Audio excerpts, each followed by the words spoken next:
kabar? Kembali lagi di Speak Out.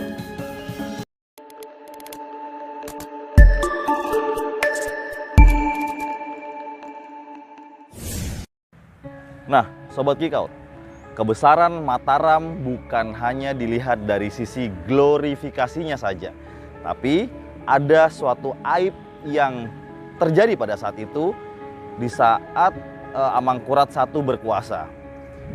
Aib apakah itu? Mari kita coba ikuti cuplikan berikut ini.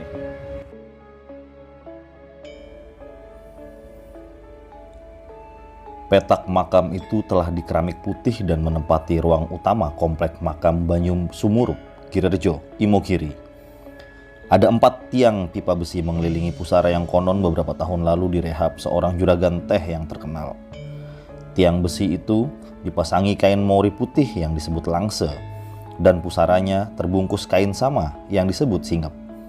Letak pusara itu terpisah dengan nisan-nisan lain di sisi kanan depan membujur ke utara. Itulah pusara dan lokasi pemakaman Roro Oyi, gadis yang beranjak dewasa asal tepian Kalimas, Surabaya. Disitulah Roro Oyi atau Roro Hoyi dikebumikan. Tidak ada penanda khusus dan sejarah turun-temurun hanya mengatakan demikian. Kematian gadis yang konon sangat cantik sekitar 350 tahun lalu sangat mengenaskan.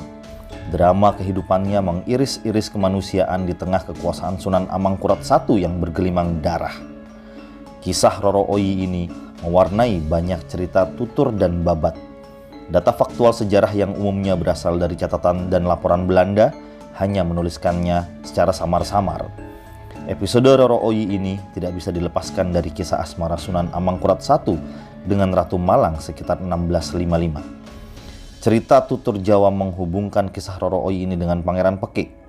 Namun, menurut peneliti sejarah Mataram, ada kekeliruan serius mengaitkan Pangeran Pekik dengan kisah Roro Oyi, sebab Pangeran Pekik telah dieksekusi mati pada kisaran tahun 1659 oleh Sunan Amangkurat I. Artinya, ini jauh sebelum episode cerita Ratu Malang dan Roro Oyi. The Graph menyodorkan Pangeran Purbaya sebagai sosok yang punya kontribusi besar tertumpahnya darah Roro Oyi dan orang-orang di sekelilingnya.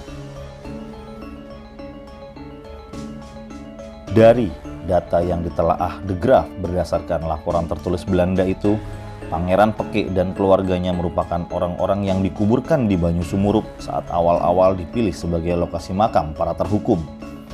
Baru kemudian menyusul Roro Oyi yang memang punya hubungan sejarah atau mungkin kekerabatan dengan Pangeran Pekik itu.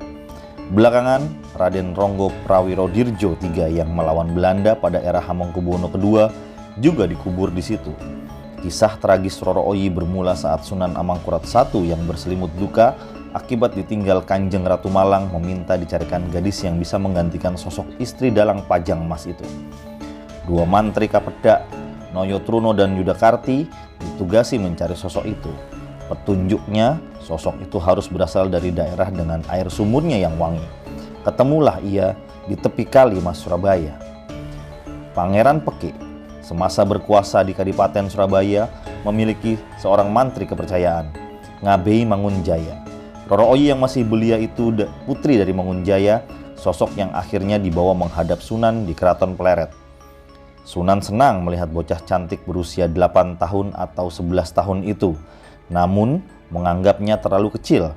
Bocah itu akhirnya dititipkan ke mantri Kapedak Ngabei Wirorejo agar dibimbing hingga dewasa sampai siap dibawa masuk istana.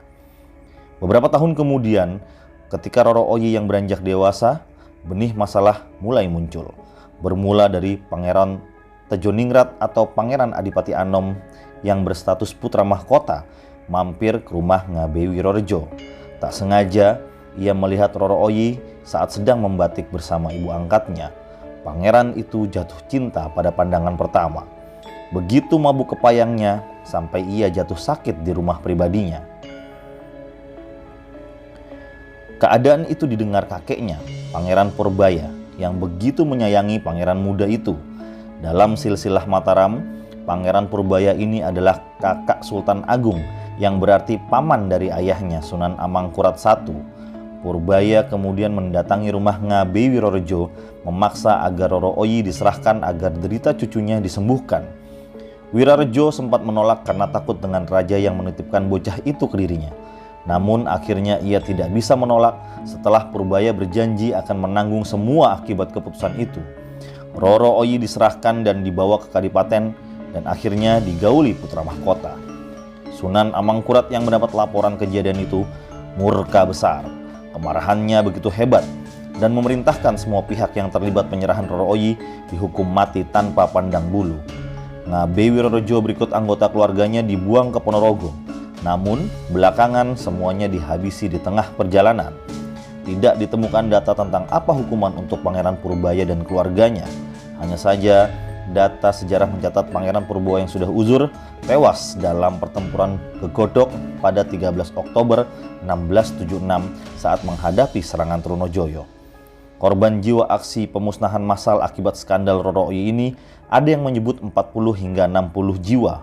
Roro Oyi akhirnya terpaksa dibunuh oleh tangan putra mahkota atas perintah paksa Sunan atau ayahandanya.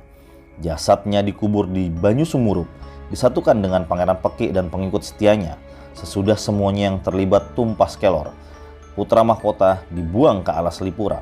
Kadipaten dibakar habis, semua isinya dijarah. Tragedi Roro Oyi berikut semua dampaknya itu diperkirakan terjadi antara tahun 1668 sampai 1670. Laporan tertulis Belanda yang mencatat rangkaian kejadian dramatis itu berangka tahun 1669 dan 1670. Demikianlah Roro Oyi, gadis Malang dari Surabaya itu tewas dalam usia beranjak dewasa, menjadi korban trik dan intrik pertikaian kejam ayah dan anak, para paman, bibi, dan para bangsawan di Pleret.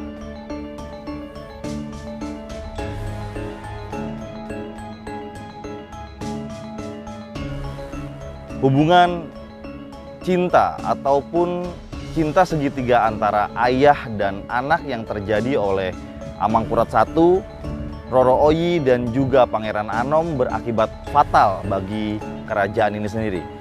Kerajaan Mataram akhirnya harus terpecah belah dan diserbu oleh pasukan Trunojoyo pun disebabkan karena adanya perbedaan pendapat dan rebutan cinta antara ayah dan anak.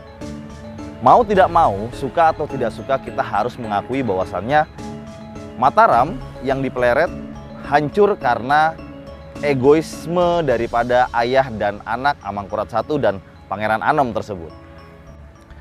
Roro Oyi atau Roro Hoyi yang masih sangat muda belia harus menanggung akibat daripada keegoisman daripada dua anak dan bapak tersebut. Berikut juga akhirnya seluruh keluarga daripada Roro Hoyi yang harus dibunuh ataupun dihukum secara hukuman mati karena melawan perintah raja. Berawal dari mangkatnya Ratu Malang, permaisuri kesayangan daripada Amangkurat I, yang akhirnya harus menanggung derita sendirian. Amangkurat I memerintahkan dan mentitahkan kepada para menterinya untuk mencari pengganti Ratu Malang sebagai selir. Didapatlah seorang wanita belia berumur 8-11 tahun pada waktu itu, bernama Roro Hoyi. Roro Hoyi adalah seorang bangsawan dari Surabaya yang berfamili juga dengan Trunojoyo. Itulah yang akhirnya menyebabkan pemberontakan Trunojoyo terjadi di Amangkurat I. Pada akhirnya itu pula yang menghancurkan kerajaan Mataram Pleret. Tapi di luar hal semua tersebut, Roro Hoyi adalah seorang bangsawan yang tadinya digadang-gadang untuk menggantikan posisi daripada Ratu Malang sebagai ratu yang dikasihi oleh Amangkurat I. Dalam perjalanannya, Roro Hoyi yang waktu itu berumur 8-11 tahun akhirnya dititipkan untuk bisa mempersiapkan dia memasuki istana. Karena pada waktu itu ia masih terlalu kecil. Apalacur anak daripada Amangkurat I atau Pangeran Anom yang waktu itu berposisi sebagai putra mahkota datang ke tempat peristirahatan Roro Hoyi dan akhirnya jatuh cinta pada pandangan pertama. Dari situlah tragedi ini dimulai. Nah, Sobat Geek, itu tadi sekilas tentang sejarah Mataram yang tidak hanya dinaungi dengan kejayaan dan juga keindahan, ada suatu tragedi yang menjadi miris ketika kita melihat ke belakang tentang sejarah Mataram itu sendiri. Sampai jumpa di episode Kiko selanjutnya. Salam Kikau.